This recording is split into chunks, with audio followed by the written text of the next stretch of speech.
আব্দুর রহমান মুলজিম খারিজি এই নাফরমান জাহান্নামের কুকুর তাকে যখন ছুরির আঘাত করলো, একেবারে 3 দিন পর্যন্ত তার রক্তক্ষরণ চলতেছিল। তিনি বিছানায় আহত অবস্থায় ছিলেন। 3 দিন পরে তিনি শহীদ হয়ে গেলেন।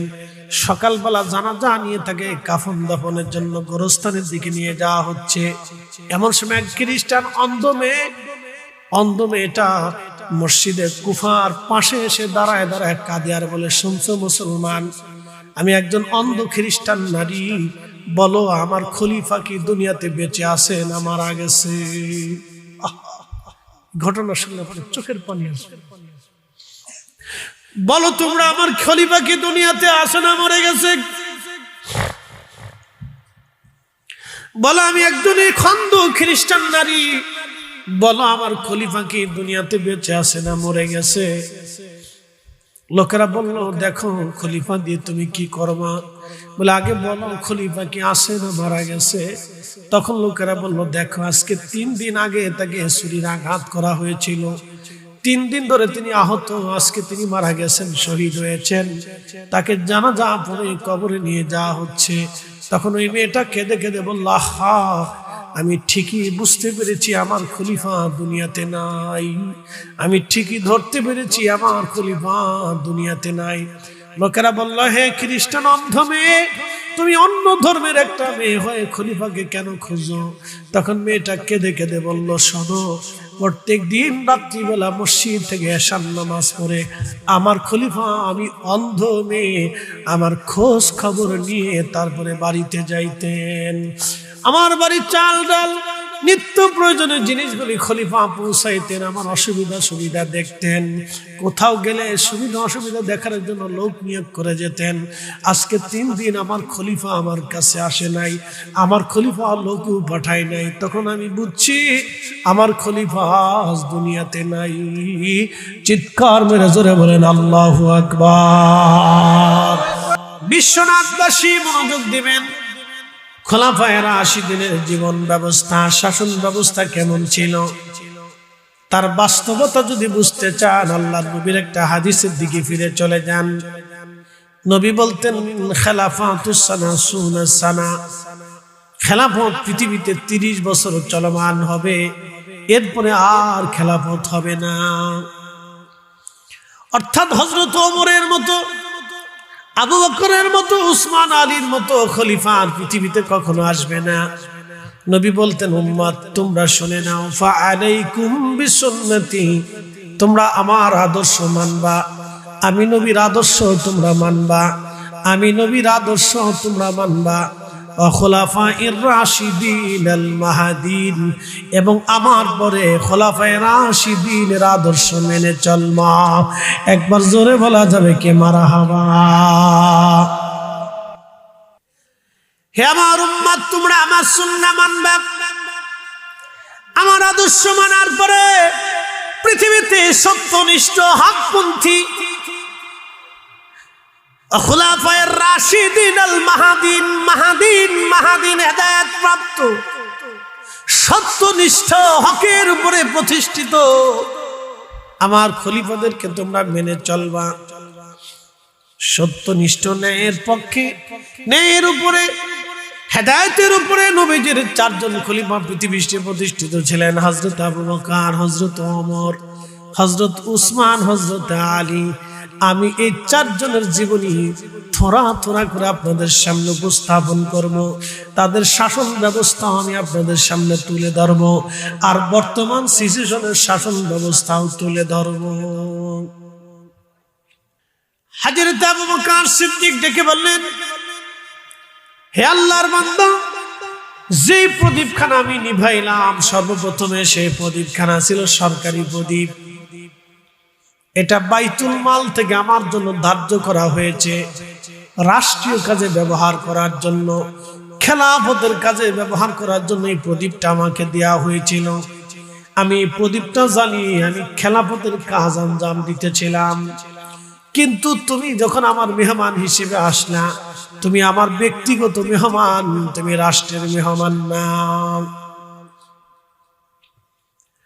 তুমি আমার ব্যক্তিগত মেহমান, ব্যক্তিগত মেহমানকে দিয়ে রাষ্ট্রের প্রদীপ জ্বালিয়ে তার সাথে কথা বললে রাষ্ট্রের আমানত নষ্ট হবে, খেলাফতের আমানত নষ্ট হবে, জনগণের হক নষ্ট হয়ে যাবে। যার কারণে কিয়ামতের ময়দানে আল্লাহর কাঠগড়ায় আমাকে দাঁড়াতে হবে। এই জন্য রাষ্ট্রের প্রদীপ জমি ভাইয়া আমি আমার ব্যক্তিগত প্রদীপ জ্বালাইয়া তোমার সাথে কথা বলতেছি। উনি খলিফা আবু বকর। একবার জোরে বলা যাবে কি আল্লাহু আকবার। প্রিয় উপস্থিতি, খুব মনোযোগ দিবেন। আমি হযরত আবু বকর জীবনের ছোট্ট একটু ঘটনা আপনাদের সামনে তুলে ধরলাম। এরা ছিলেন রাষ্ট্রের খলিফা। আল্লাহ রাসূল বললেন, ফাআলাইকুম বিসুন্নতি ওয়া সুন্নাতিল খুলাফাইর রাশিদিনাল মাহদিন ওয়া সুন্নাতিল খুলাফাইর রাশিদিনাল মাহদিন। আমার সুন্নাহ মানার সাথে সাথে আমার খুলাফায়ে রাশিদিনের সুন্নাহ মেনে চলো তোমরা। খলিফা আবু বকর একা একা খলিফা হয় নাই, বোর্ড বসিয়ে দামি দামি সাহাবায়ে কেরামের সমর্থনে তিনি খলিফা হয়েছিলেন। সবাই তার হাতে বায়াত নিয়েছিলেন, হ্যাঁ আপনাকে খলিফা হিসেবে মেনে নিলাম। এটাকে আল বাইআতু ফিল খেলাফাত বলা হয়। খলিফার হাতে মুসলমানদের বায়াত। আপনাকে আমরা সবাই খলিফা মেনে নিলাম, রাষ্ট্রপ্রধান আমরা মেনে নিলাম। বর্তমান গতানুগতিক এই নির্বাচন ব্যবস্থার মতো না। সেই দিন যারা ওনাকে খলিফা নির্বাচন করেছিলেন তাদের মেধা সেরা সেরা মেধা, সেরা সেরা মেধার। আমাদের দেশে 500 টাকা দিলে ডাইন বাম হয়ে যায়, 1000 টাকা পিছে খরচা করলে ডাইন বাম হয়ে যায়, 500 টাকা দিলে রাত্রিবেলা ভোট চুরি হয়ে যায়, 500 টাকা দিয়ে মাথা কিনা যায়, 1000 টাকা মেরে দিলে সকালবেলা ডাইন বাম হয়ে যায়। হযরত ওমর রাদিয়াল্লাহু আনহু ওইভাবে পালাক্রমে গোলাম আর ভৃত্য, গোলাম মনিব আর ভৃত্য দুইজনে রওনা হয়ে সুদূর বাইতুল আকসার কাছাকাছি যখন চলে গেলেন তখন উটের পিঠ গোলামের ভাগে পড়ল আর উটের রশি খলিফার হাতে পড়ল। গোলাম কাদের বলে, মালিক আপনি উটের পিঠে আসেন। হযরত ওমর ডাক দিয়ে বলল, না রে বেটা, তুই উটের পিঠে থাক, রশি ধরে আমি টেনে নিয়ে যাব। বলে, মালিক বাইতুল আকসাতে হাজার হাজার মানুষ দাঁড়ানো আছে, ওরা কি মনে করবে? হযরত ওমর ডাক দিয়ে বললেন, মনে কি করা না করা সেটা তো আমার বিষয় না, কারো মনে করা কিছু দিয়ে আমি ওমর চলি না রে গোলাম। কারণ কিয়ামতের ময়দানে তোমার এই বিষয় নিয়ে আল্লাহর দরবারে জবাব দিতে পারবো না। আর তুমিও আল্লাহর দাস, আমিও আল্লাহর গোলাম। কিয়ামতের ময়দানে হযরত ওমরের আলাদা কোনো বৈশিষ্ট্য হবে না, সবাই আল্লাহর গোলাম বলে সেই দিন আল্লাহর দরবারে দাঁড়াবো। হযরত ওমর রাদিয়াল্লাহু আনহু বাইতুল আকসায় যখন গেলেন, হাজার হাজার খ্রিস্টান মুসলমান দাঁড়ানো। খলিফা আসতে চালান সালাম দেওয়ার জন্য মুসলিম সেনাপতি বললেন, আমাদের খলিফা আসে। উটের পিঠে চড়ে খলিফা আসে। বহু দূর থেকে দেখা যায় খলিফা আসতেছে। খ্রিস্টানরা বাইতুল আকসার সামনে হাজার হাজার রিসিপশনের জন্য দাঁড়িয়ে গেলেন। মুসলমানদের খলিফাকে রিসিপশন করব তারা ভেবেছে হাজার হাজার লক্ষ সৈন্য নিয়ে, বিরাট বড় বহর নিয়ে বুঝি খলিফা আজ আসবে। সমস্ত খ্রিস্টানরা অবাক, হায় হায়, মুসলমানদের খলিফা। একটা উটের পিঠে চড়ে একজন বৃদ্ধ নিয়ে এসে গেলেন। সবাই খ্রিস্টানরা মনে করছে উটের পিঠে যে আছে সে খলিফা, কিন্তু খলিফা তো রশি ধরে টেনে টেনে আসে। প্রিয় উপস্থিতি, আবার আমার নবীজি ফালাইকুম বিহাদিসি বলেন নাই, ফালাইকুম বিসুন্নতি বলছেন। ওয়া সুন্নাতিল খুলাফায়ে রাশিদিন ওয়া হাদিসিল খুলাফায়ে রাশিদিন বলেন নাই, ওয়া সুন্নাতিল খুলাফায়ে রাশিদিনের কথা বললেন। নবীজি খুলাফায়ে রাশিদিনের আদর্শের কথা বললেন, তোমরা তাদের আদর্শ মানো। আমাদের দেশের আমির ওমরা নেতা খেতা সবাই যদি খুলাফায়ে রাশিদিনের আদর্শ মানত তাহলে আমাদের দেশে জঞ্জাল হতো না। কথা কন না কেন? জঞ্জাল হতো না। আমরা নিজেরাও বালানা। বলে বালানা কেমনে হুজুর? 500 টাকা দিলে ঘুষ করে আমরা ভোট দিয়ে দিই। কথা কন না, জোরে বলুন। আমরা 500 টাকা পাইলে ঘুষ করে ভোট দেই, জুমা লুচ্ছেরে ভোট দিয়ে দেই, জুয়া করে ভোট দিয়ে দেই, ডাকাতরে ভোট দিয়ে দেই, চোরেরে ভোট দিয়ে দেই। খোলাফায়ে রাশিদিনের হযরত ওমরের জীবনের আরেকটা ঘটনা আপনাদেরকে শোনাই দিয়ে যায়, আজ জীবনে কাজে লাগলে বুঝে যাবেন। যেহেতু আমার সাবজেক্ট আপনারা দিয়েছেন খোলাফায়ে রাশিদিনের শাসন ব্যবস্থা, ওতে বলতেই হবে আজ কথা। আল্লাহ কবুল করুক, জোরে বলেন আমিন। হযরত ওমর রাদিয়াল্লাহু আনহু মসজিদ নববীর মধ্যে দাঁড়ায় খুতবা দিচ্ছেন। ঠিক এমন সময় এক যুবক মসজিদের মধ্যে দাঁড়ায় বলেন, আমিরুল মুমিনিন আপনি খুতবা বন্ধ করেন, আগে আমার প্রশ্নের জবাব দিয়ে দেন। হযরত ওমর বললেন, যুবক প্রশ্ন কি বলো? বলে, আমিরুল মুমিনিন আপনার জুব্বাটা চকচক চকচক করে, নতুন কাপড় দিয়ে বানানো। আমরা জানি বাইতুল মাল থেকে আপনার যে জুব্বা বরাদ্দ হয়েছে, সেই জুব্বা দিয়ে আপনার সাইজের একটা জুব্বা হবে না, বাকি কাপড় আপনি কোথায় পাইছেন? জবাব দেন। হযরত ওমর রাদিয়াল্লাহু আনহু হিমসে চলে গেলেন। হিমসে যাওয়ার পরে হযরত ওমর রাদিয়াল্লাহু তাআলা আনহু তিনি হিমসে চলে গেলেন। হিমসে যাওয়ার পরে তিনি হিমসে সমস্ত জনগণ জুমাতে মসজিদে নামাজ পড়ার জন্য আসছে, গভর্নর মসজিদে অর্থাৎ কেন্দ্রীয় মসজিদে নামাজের জন্য আসছে। হযরত ওমর খুতবা শুরু করার আগে জনগণকে বললেন, হে জনগণ আপনারা কেমন আছেন? বলে আলহামদুলিল্লাহ। বলে আপনারা বলেন, আপনাদের মধ্যে যে গভর্নর পাঠাইছি তিনি সাঈদ ইবনে আমের রাসূলের সাহাবী রাদিয়াল্লাহু আনহু, তার সম্পর্কে আপনাদের কি কোনো কথা বক্তব্য আছে কিনা, বা অভিযোগ অনুযোগ কোনো কিছু আছে কিনা বলেন। বন্ধু খুব মনোযোগ দিবেন। হযরত ওমর রাদিয়াল্লাহু আনহু হিমসে চলে গেলেন। জনগণকে বলেন, হে জনগণ আপনারা বলেন আপনারা এই গভর্নর সম্পর্কে কোনো অভিযোগ আছে কিনা? উনি রাসূলের সাহাবী সাঈদ ইবনে আমের রাদিয়াল্লাহু আনহু, তার সম্পর্কে আপনাদের কোনো অভিযোগ আছে কিনা? জনগণ ডাক দিয়ে বলে, আমিরুল মুমিনিন 3টা অভিযোগ আছে। হযরত ওমর রাদিয়াল্লাহু আনহু চিন্তায় পড়ে গেলেন, আমি গভর্নর পাঠালাম তাও রাসূলের সাহাবী, যদি অভিযোগ প্রমাণ করতে না পারে, অভিযোগ যদি উত্তর দিতে না পারে, তাহলে আমি ওমরের ইজ্জত নষ্ট হবে, আমার রাসূলের সম্মান নষ্ট হয়ে যাবে। হযরত ওমর রাদিয়াল্লাহু আনহু বললেন, কি অভিযোগ আপনারা বলেন। জনগণ বলল, আমিরুল মুমিনিন আমাদের গভর্নর যিনি, তিনি সকালবেলা একটু কাজে আসেন দেরিতে করে। ব্যাপারটা কি? তার গভর্নর হাউসে কাজে আসতে দেরি হয় কেন? আমরা যার জবাব চাই।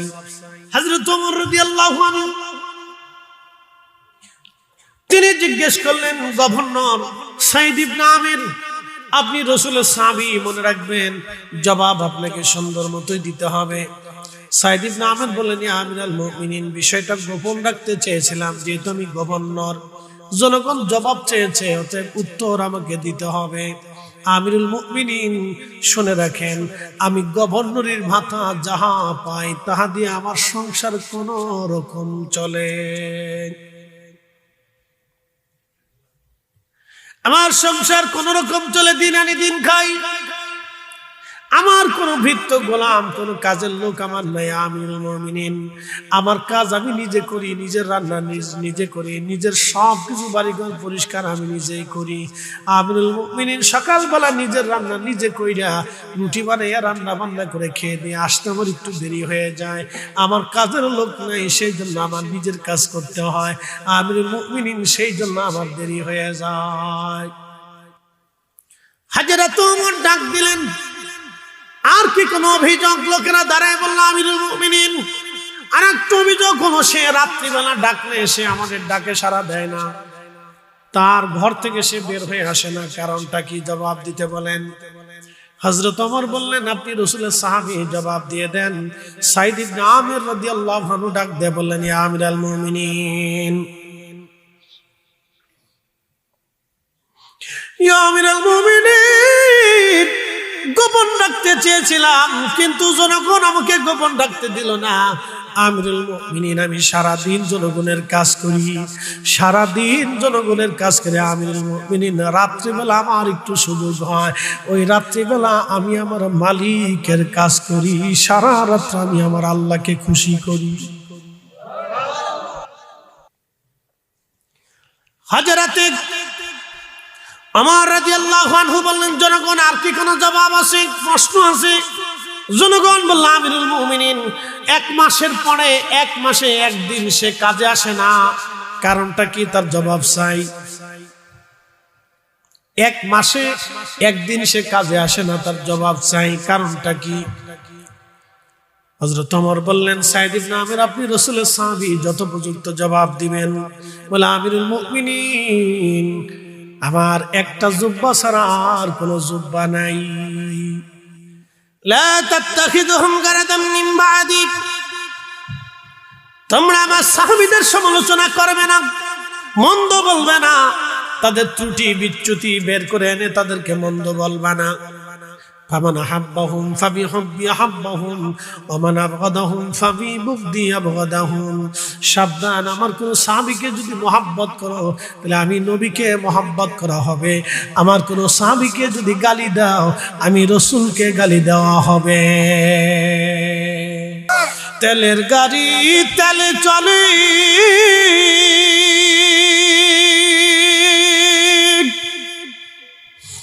হাওয়ার গাড়ি হাওয়ায় উড়ে, বিনা তেলে চালাই গাড়ি নবী সুলাইমান, আমরা সেই মুসলমান। একজন খলিফাতুল মুসলিমিন একজন অন্ধ খ্রিস্টান নারীর ঘর পর্যন্ত খাবার নিজে হাতে পৌঁছাইতেন। আর বন্যা হয়ে গেল, এমপি সাহেবরা জনগণ দেখার জন্য আসে না, আবার ভোটের সময় একসাথে বলেন আল্লাহু আকবার, মাটি খুশি এরকম লোক পাবেন। কিন্তু যাই হোক, জবাবদিহিতার আওতায় আনলে কিছুটা হলে চেঞ্জ হবে। কথা ঠিক আছে না ভাই? জবাবদিহিতার আওতায় আনতে হবে। একবারে প্রকাশ্যে হাজার হাজার মানুষের সামনে মসজিদে জুমার দিনে জবাব দিতে হবে। সিস্টেম চালু করো, দেখবেন হয়ে গেছে। আমাদের মারা ধরা লাগবে না তো, দৈনিক দৈনিক ফারাফারি করে, মারামারি করে, যুদ্ধ করে, এরে চেঞ্জ করে, এরে বসা, হেরে বসা, হেরে গুতা, হেরে কিলা, তো দরকারটা কি? কোনো কিচ্ছু করা লাগবে না। আপনি জবাবদিহিতার আওতায় আনেন, কয়েকদিন পরে দেখবেন অনেকে ইচ্ছা করে এমপি তো দাঁড়াবে না, মাল কামায় না, এমনিতে দাঁড়াইলাম। আস্তে কথা জোরে বলে, চেয়ারম্যানই তো ইচ্ছা করে খারাপ না, মাল কামায় না, ফারাফারি করে লাভ নেই, জি আছে ওই থাক। কিরে আব্দুল্লাহ, তুই থাক ভাই, আমার দরকার নেই। কথা ক্লিয়ার না ভেজাল আছে? খোলাফায়ে রাশিদিনের জীবন ব্যবস্থা, শাসন ব্যবস্থা নিয়ে আসেন, ক্লিয়ার। আল্লাহু আকবার। আমরা মারামারি করার দরকার নেই তো, এই মিছিল করে হেরে নামাও, আন্দোলন করে হেরে ফিটাও, তো দরকার নেই। আমরা ডক্টর ইউনূস লাগবে না, ইউনূস আইসে করবো যে এই দেশই তো ভালো, হাতে নিজে এসে করবো এই দেশই তো সুন্দর। পৃথিবীর সব দেশের মানুষ এই দেশে এসে করবো যে এই দেশই তো সুন্দর। এই দেশের মতো সুন্দর পৃথিবীতে কোন সুন্দর দেশ নাই। আমরা আমেরিকা ইউরোপের দিকে তাকাইতে হবে কি জন্য? ইউরোপ আমেরিকা আমার দিকে তাকাইতে হবে, যে দেশে তো সুন্দর ওক না। ডিসির জায়গা ডিসি থাকবে, এসপির জায়গায় এসপি থাকবে, এই সচিবের জায়গায় সচিব থাকবে, সবার সাবধান স্থানে থাকুক না, কোনো সমস্যা নেই। আমি হুজুরের ডিসি হইতে কথা আছে, ইমামের জায়গায় ইমাম থাকুক, যার যার কর্ম সেই সে করুক, চলুক, অসুবিধা নেই। কিন্তু জবাবদিহিতার আওতায় নিয়ে আসে, দেখবেন সব সোজা হয়ে গেছে। এমপি দাঁড়াইতে চাইবে না, মাল কামাই নেই, মন্ত্রীকে বলছে দূরে ভেজাল করে লাভ নেই, মাল কামাই নেই, ভাই তুই থাক, আমার দরকার নেই, তুই আসো, তুই থাক, কোনো ঝগড়া হবে না, মারামারি ফারামারি কিচ্ছু লাগবে না, দেখবেন সব সোজা হয়ে গেছে। তারা নেই, জবাবদিহিতা নিয়ে আসে। প্রত্যেক জুমাতে জবাব দিয়ে দিবে, নাহলে প্রত্যেক মাসে মাসে জুমাতে অবশ্যই জবাব দিয়ে দিবে।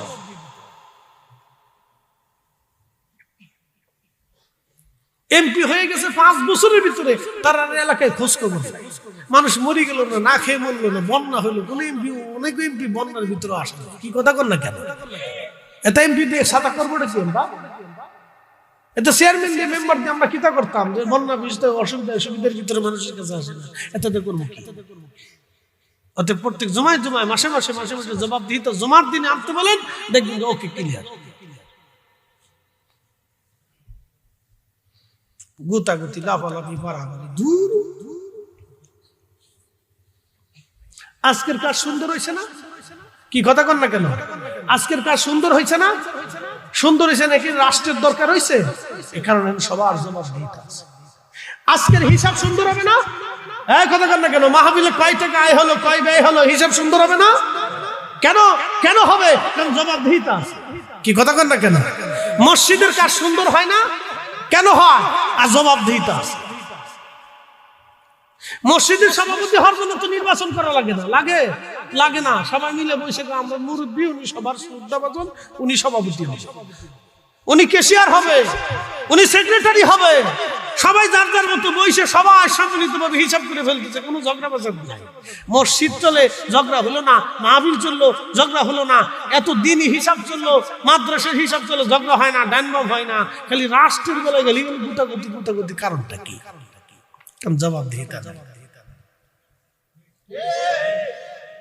খোলাফায়ে রাশিদুনের আদর্শ নিয়ে আসেন, হয়ে যায়। বন্ধু খুব মনোযোগ দিয়ে শুনে যাবেন। ওয়ানাশহাদু আন্না ইলাহা ইল্লাল্লাহু ওয়াহদাহু লা শারীকা লাহু ونشهد أن محمدا عبده ورسوله أرسله بالحق بشيرا ونذيرا وداعيا إلى الله بإذنه وسراجا منيرا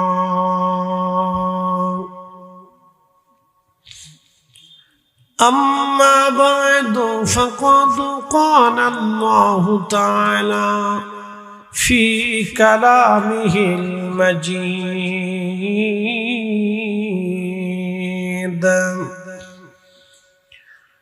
إن الله يأمر بالعدل والإحسان وإيتاء ذي القربى وينهى عن الفحشاء والمنكر إلى آخر الآية. وفي آيات أخرى آمنوا كما آمن الناس قالوا أنؤمن كما آمن السفهاء ألا إنهم هم السفهاء في شان حبيبه إن الله وملائكته يصلون على النبي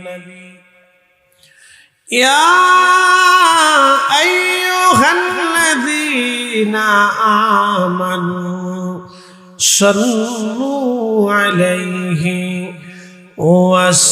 وسلموا تسليما اللهم صل على سيدنا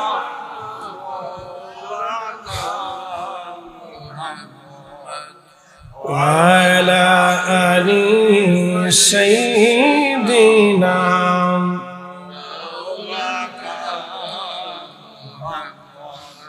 নবীর ইশকে যার দিল ভাই এ ভুবনে কাঁদে না, রোজ হাসরে ভাইজান তারা নবীজির দেখা পাবে না। আল্লাহুম্মা সাল্লি আলা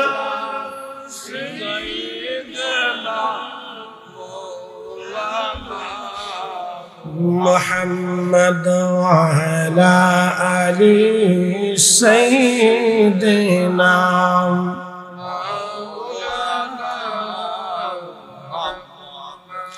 বাড়ি বাড়ি করো রে মনে বাড়ি ঘর তোমার না, যেই বাড়িতে শুইবারে মন কবর তাহার ঠিকানা। আল্লাহুম্মা সাল্লি আলা সাইয়্যিদিনা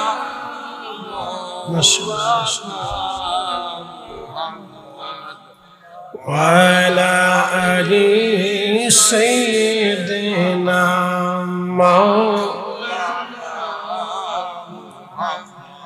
بلغ العلا بكماله كشف الدجى بجماله حسنت جميع خصاله صلوا عليه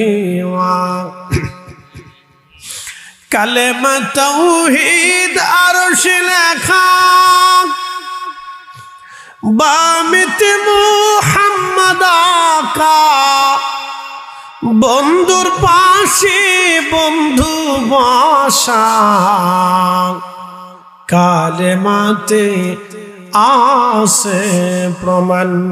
বালাগাল উলা বিকামালিহি কাশাফাত দুজা বিজামালিহি حسنت جميع خصاله صلوا عليه وآله।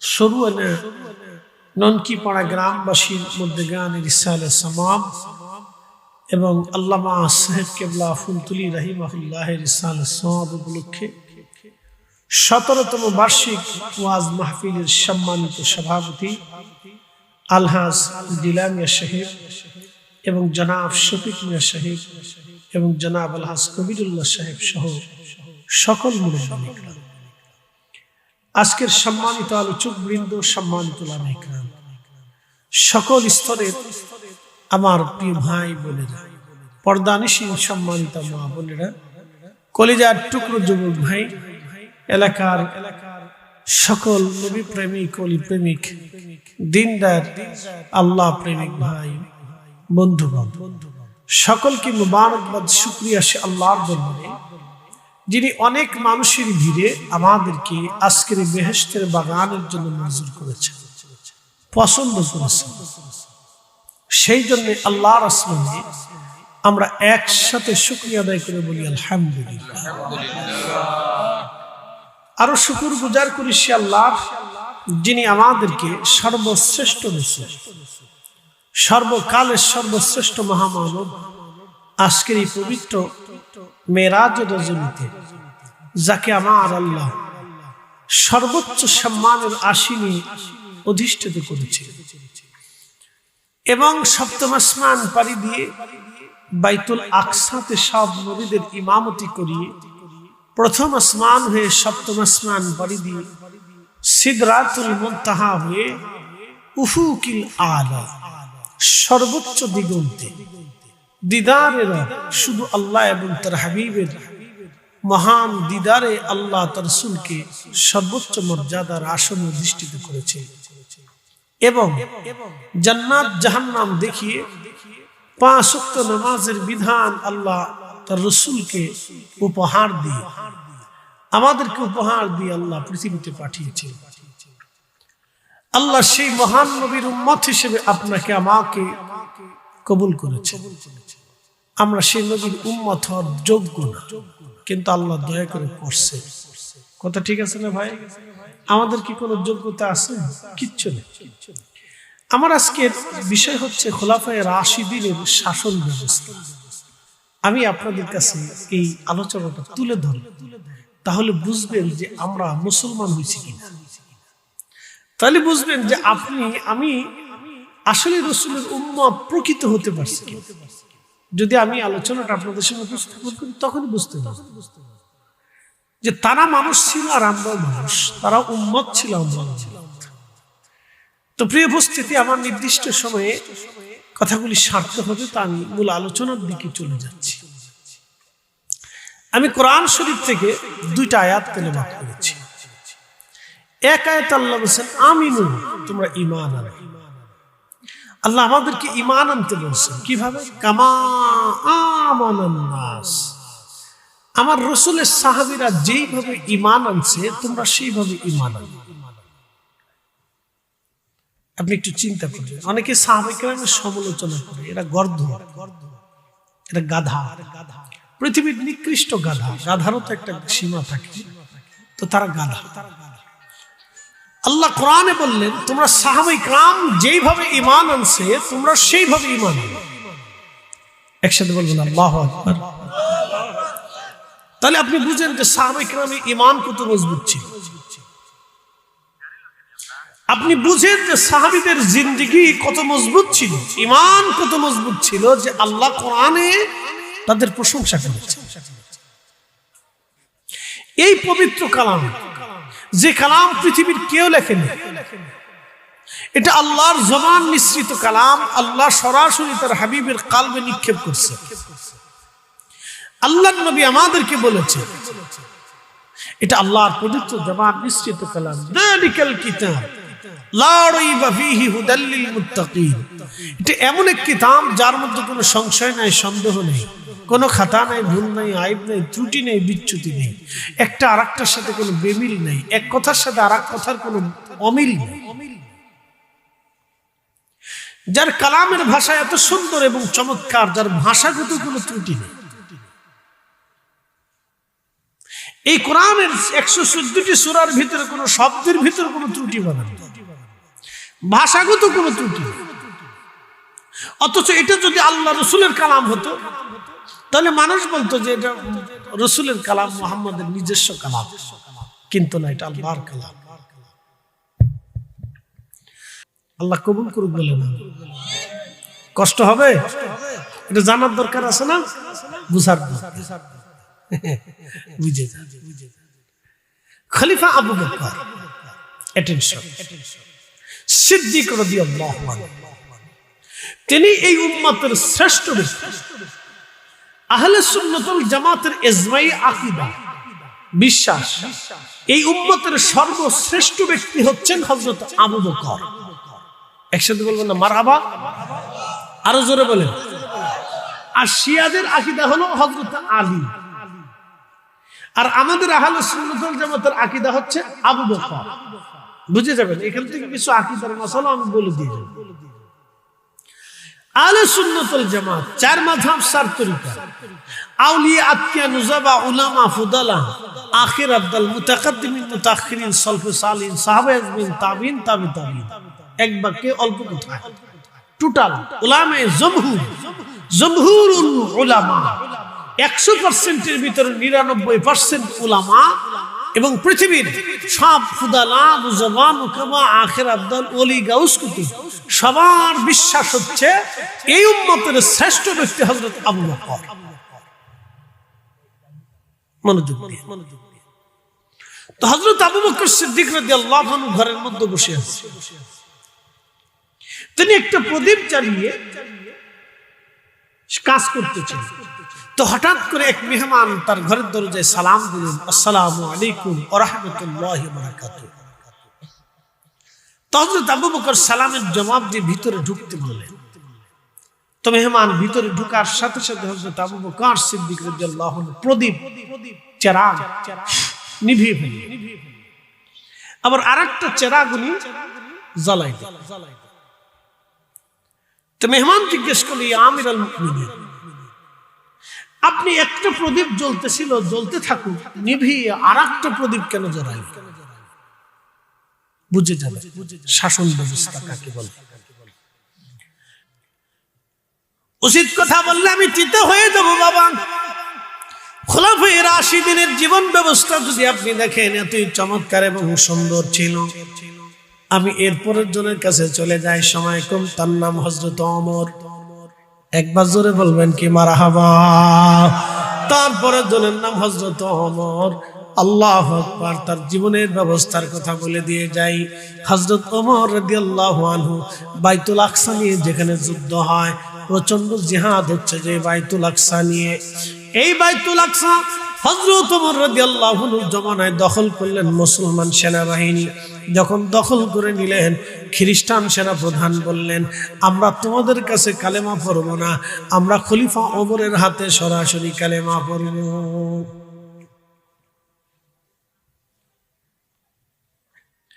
সেনাপ্রধান চিঠি লিখলেন, আমিরুল মুমিনিন তাড়াতাড়ি করে আপনি চলে আসেন। হযরত ওমর রাদিয়াল্লাহু আনহু দেরি করলেন না। চিঠি পত্র পাওয়ার পরে তিনি দ্রুত গতিতে রওনা করলেন। বাহন মাত্র একটা উট, সঙ্গে আছে মাত্র একজন ভৃত্য গোলাম। সেনা নাই, সদস্য নাই, ডিবি নাই, গোয়েন্দা নাই, র্যাব নাই, পুলিশ নাই, বিজিবি নাই, সেনাবাহিনী নাই, কিচ্ছু নাই, সিআইডি নাই, ডিআইবি নাই, আগর ডিম বাগর ডিম ঘোড়ার ডিম, সাথে কিচ্ছু নাই, শুধু ওমর আর মাত্র গোলাম। আর একটা উট লইয়া দুইজন রওনা হয়ে গেছে। একবার জোরে বলা যাবে কি মারহাবা। কি বুঝে? যে ওয়াজ দিছেন এই ওয়াজ করলে তোমার চাকরি নোট হয়ে যাবে দেখতেছি।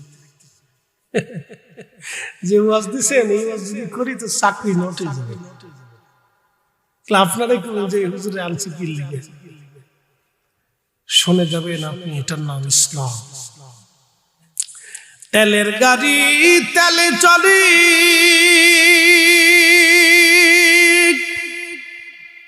হাওয়ার গাড়ি হাওয়ায় উড়ে, বিনা তেলে চালাই গাড়ি নবী সুলাইমান। আমরা সেই মুসলমান। কথা কোন ঠিক কিনা? আচ্ছা, আমি প্রশ্ন করি, জবাব দিই। আমরা যে রাস্তাঘাট ঘুরিয়ে, এই যে সারা রাত ঘুরিয়ে, সারাদিন ঘুরে 24 ঘন্টা রাস্তায় চলি, আমরার মতো তো গাড়িতে দৌড়াই না কেউ। বাংলাদেশে যারা বক্তা আছে এদের মতো কেউ কি গাড়িতে বেশি দৌড়াইতে পারে? না। আমাদের মতো গাড়িতে কেউ বেশি দৌড়ায় না। বাংলাদেশের সবচেয়ে দৌড় যদি হয় তাহলে আমরা আছে আর ড্রাইভারদের আছে। সাধারণ জনগণ হিসেবে আমরা বেশি দৌড়াই। রাতে দিনে কত জায়গা, কত স্থানে, কত জায়গা ওয়াজ করলাম। কেউ তো আমরা কিলাই না, কেউ তো আমরা ফিডে। আমরা এক মতের, ভিন্ন মতের, সব মতের, আমরা বিভিন্ন মতের ওলামা ইকরাম আছে, কিন্তু এক মত আর এক মতের কিলাই না, ফিডে মারি না, কিন্তু ওয়াজ করতেছি। তার ভুল আমরা ধরতেছি, আমার ভুল তারা ধরতেছে। তার ব্যাপারে আমি বলতেছি, আমার ব্যাপারে তারা বলতেছে। কি কথা ঠিক আছে না ভাই? কিন্তু আমরা কিলিগিলি করি না, মারামারি করি না, কেউ রাস্তা ঠেকে আমরা গুলি করে না, নিশ্চিন্তে গাড়ির ভিতরে চলতেছি। তো রাজনীতিবিদরা ভয় পাই কে? প্রধানমন্ত্রী একা একা রাস্তা আসতে পারে না, একটা গাড়ি নিয়ে। রাষ্ট্রপতি একা একা একটা গাড়ি লয়ে আসতে পারে না, ডিসি একা একা চলতে পারে না, এমপি সাহেব একা একা পারে না, মন্ত্রী পারে না কেন, এসপি সাহেব পারে না কেন? আমরা এত দেশ বলে দৌড়াইতে পারি, তারা পারে না কেন? কি কথা আছে না ভাই? প্রশ্ন আছে না? এত মানুষের নিরাপত্তা লাগে না তো তাদের নিরাপত্তা লাগে?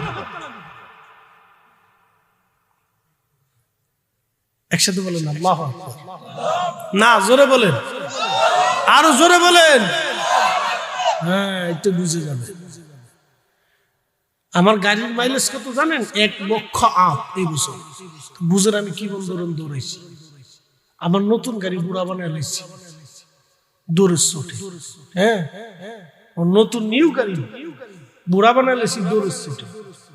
তা আপনি বুঝেন যে কি পরিমাণে দৌড়েছি। এত রাস্তা দৌড়াইলাম, আমরা লোকেরা ফিরে না দেখলে আরো হুজুর একদম সাহায্য। তার অর্থ হলো আমরা কারো মাথায় বাড়ি দেই না, কেউ আমার মাথায় বাড়ি দিতে আসে না। সূত্র সহজ না ভাই? আমি কারো টাকা চুরি করি না, কেউ আমারটা চুরি করতে আসেও না।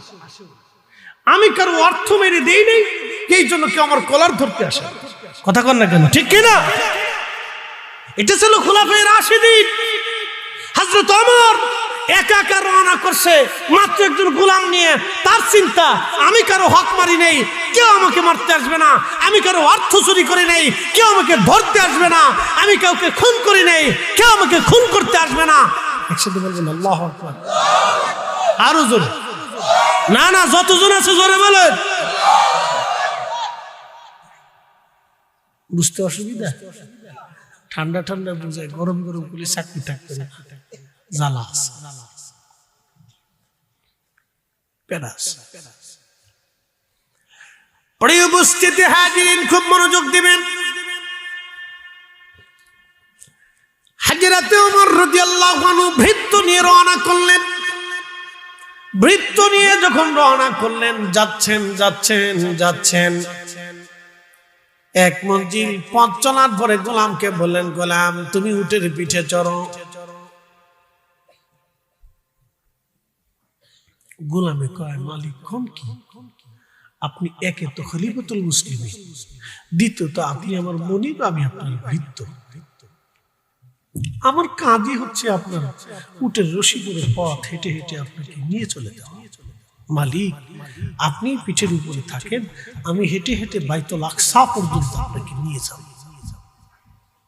হযরত ওমর ডাক দেখে, বেটা উটের পিঠে চলো। তুমি এক মঞ্জিল উটের পিঠে থাকবা, আমি রশি ধরে টানবো। আমি এক মঞ্জিল উটের পিঠে থাকবো, তুমি রশি ধরে টানবা।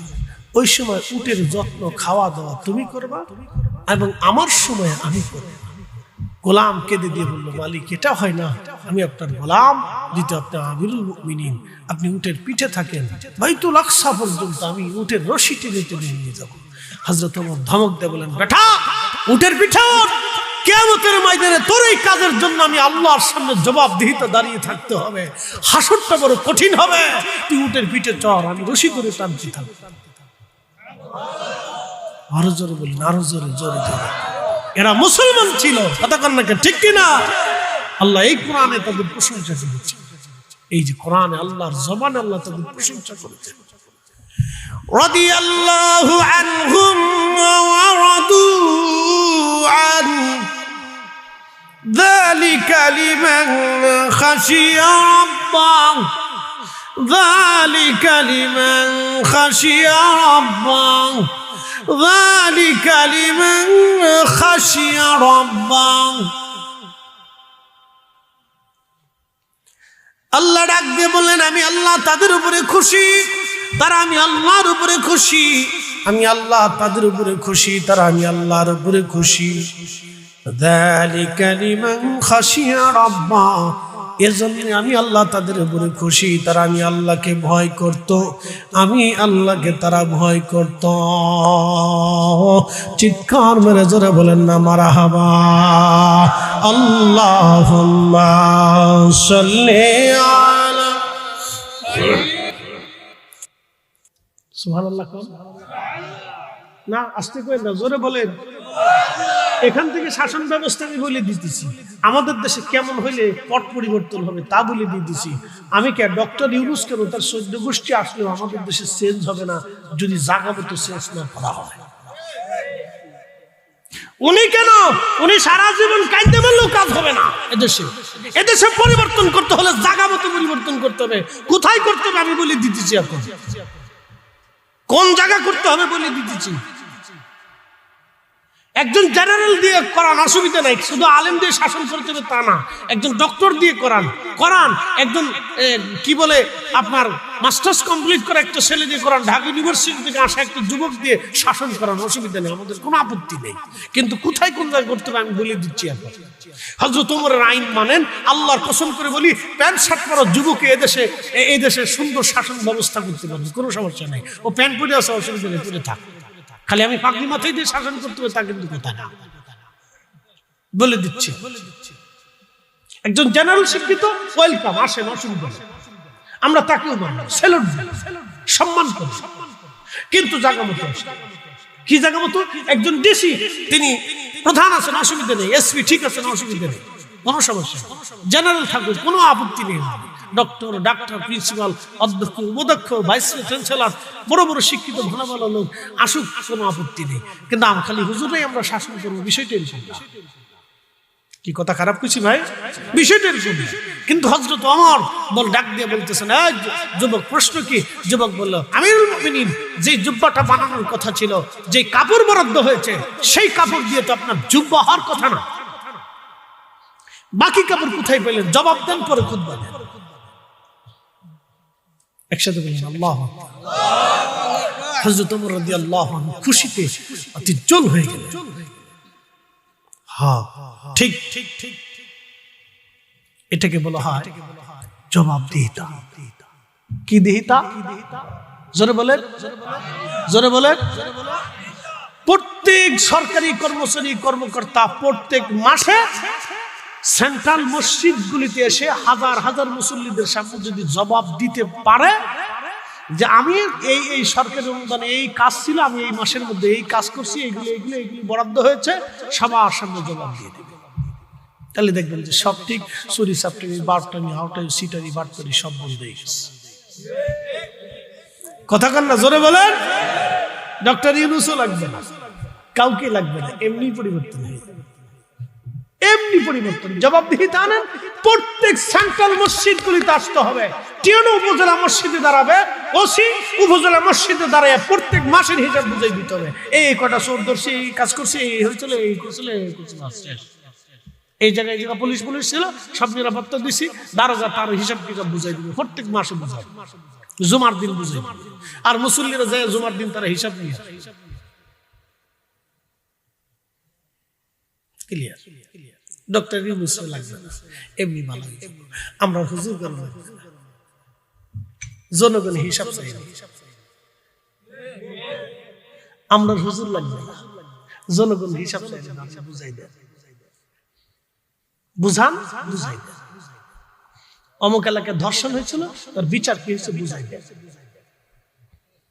বুঝান। আমার গ্রামে অমুক বনে জমি পাবে ভাইয়ের কাছে, আমরা সবাই জানি জমি পাবে, কি বিচার করছেন বুঝাই দেন, শেষ। আদালত পর্যন্ত দৌড়াদৌড়ির দরকার, ওটা তো টিএনও অফিসের সামনে মসজিদ থেকে বুঝেছিল, অসুবিধা নেই। ডক্টর ইউনূসের প্রয়োজন, খালি সিস্টেমটা চেঞ্জ করে দিন। খোলাফায়ে রাশিদিনের যে জীবন ব্যবস্থা ছিল ওটা নিয়ে আসে, জেনারেল শিক্ষিত হোক, আপত্তি নেই আমাদের। আমি তো আগেই বলছি যে আমার পাগড়ি মতোই হতে হবে, তাতে কোনো কথা না। খোলাফায়ে রাশিদিনের সিস্টেম নিয়ে আসে, পাগড়ি মাথায় দিতে হবে, তাতে কোনো কথা নাই, জুব্বা গায়ে দিয়ে থাকতে হবে, এটা কোনো কথা না। তো সিস্টেমটা খোলাফায়ে রাশিদিনের নিয়ে আসেন, তাহলে অটোমেটিক আমাদের দেশে চুরি, চুপটামি, বাটপারি, সিটারি সব বন্ধ হয়ে যাবে। কথা কন না কেন, ঠিক কিনা? সবাই যার যার কাজ ঠিক ঠিক ঠিক ঠিক মতো বুঝাই দিবে, সবাই সবারটা বুঝাই। আচ্ছা বলেন তো, আজকের এই যিনি এই প্যান্ডেলটা বানাইছে কারিগর, সে কি কাজ বুঝাই দিছে না? কেন বুঝাই দিছে বলতো? যদি বুঝাই না দিত তাহলে জানে যে এতগুলি জনগণের প্রশ্নের জবাব ওরে দিয়ে তার বুঝাইতে হবে। কি কথা কন না কেন? আমি আজকে টাইম মতো আসি নাই, কেন আইছি বলেন তো? যদি না আসতাম তাহলে এতগুলি জনগণের প্রশ্নের জবাব আমাকে দিতে হতো, আপনি কেন আসেন না? কি কথা কন না কেন? ঠিক আছে না ভাই? এটাই তো ঠিক, জবাবদিহিতা। জোরে বলেন কি দিহিতা, জোরে বলেন কি দিহিতা। খোলাফায়ে রাশিদিনের ছিল জবাবদিহিতা। একসাথে বলেন আল্লাহু আকবার, আরো জোরে বলেন। খালি আমি ফাগরি মতো দিয়ে শাসন করতে হবে নাকি? একদম জেনারেল আসুন, সেও শাসন করবে, অসুবিধা নেই। ওসি সাহেব, ডিসি সাহেব, এসপি সাহেব সব থাকবে, অসুবিধা নেই, কিন্তু জবাবদিহিতার আওতায় না, দেখবেন সব টাইট হয়ে গেছে। এত সিল্লে পল্লাই করে, হেরে চেঞ্জ করে, হেরে চেঞ্জ করে, হেরে আনো, হেরে আনো, হেরে ফিডো, হেরে দামলা, তো দরকারটা কি? ফারাফারি, কিলে কিলে, গুতাগুতি, কিচ্ছু করা লাগবে।